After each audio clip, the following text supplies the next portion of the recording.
بسم اللہ الرحمن الرحیم۔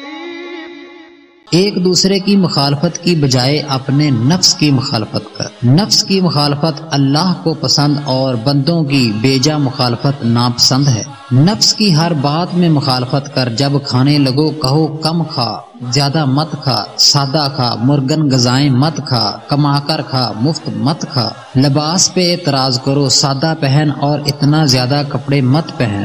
بدن کو بالکل ہی کپڑوں سے گرمانا صحت کے منافی ہے۔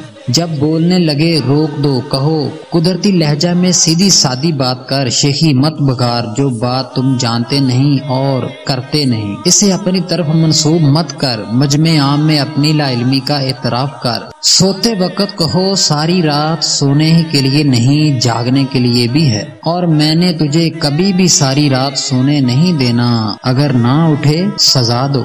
اس کی کسی مرغوب شے کو بند کر دو، اگرچہ ایک دن کے لیے کرو۔ جب کسی کو برا کہنے لگے ٹوک دو، کہو کہ یہ برائی تو خود تیری اپنی ذات میں پائی جاتی ہے، اپنی برائی دور کر۔ بندہ جب اپنے گریبان میں منہ ڈالتا ہے اسے چاک پاتا ہے۔ اصلاح مقصود ہو تو پہلے اپنا چاک رفو کر۔ شب و روز اپنے کمالات بیان کرتے ہو، خسرات بھی کرو، حقیقتاً کسی میں کوئی بھی کمال نہیں۔ صاحب کمال اپنے کسی کمال کا کبھی دعویٰ نہیں کرتے، ہر کمال کو اللہ ہی کی طرف سے عنایت سمجھ کر شکر کیا کرتے ہیں۔ جنگلی بلے پالتو بلوں کی طرح خوبصورت، موٹے، تازے پلے ہوئے اور دسترخوان کی پیالیاں چاٹنے والے نہیں ہوتے۔ پتلے، دبلے، جفاکش اور جنگل کی زینت ہوتے ہیں، موسم کی شدت سے متاثر نہیں ہوتے۔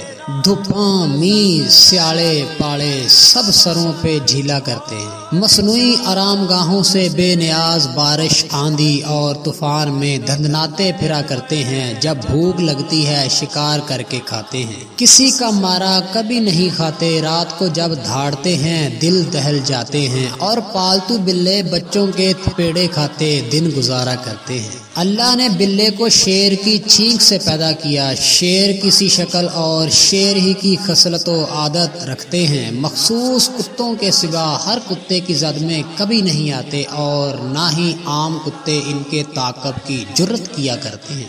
جنگلی بلے پالتو بلوں کی طرح گھر گھر میں 5 7 7 نہیں ہوتے، سارے جنگل میں گنتی کے ہوتے ہیں اور لوگوں میں مشہور ہوتے ہیں کہ فلاں کھیت میں ایک بلا رہتا ہے، اور رات کو لوگ سہم سہم کر چلا کرتے ہیں۔ کیا یہ بلا اسی بلے کی نسل سے نہیں؟ یقیناً ہے، البتہ ماحول سے اثر پذیر ہو کر اپنی ہر شے کھو بیٹھا۔ کھانے کی افراد نے اس کی خوب بدل دی، شکل کے سوا اب اس میں کوئی بھی خصلت باقی نہیں، اور یہ اس کی گراوٹ کا انتہائی مقام ہے۔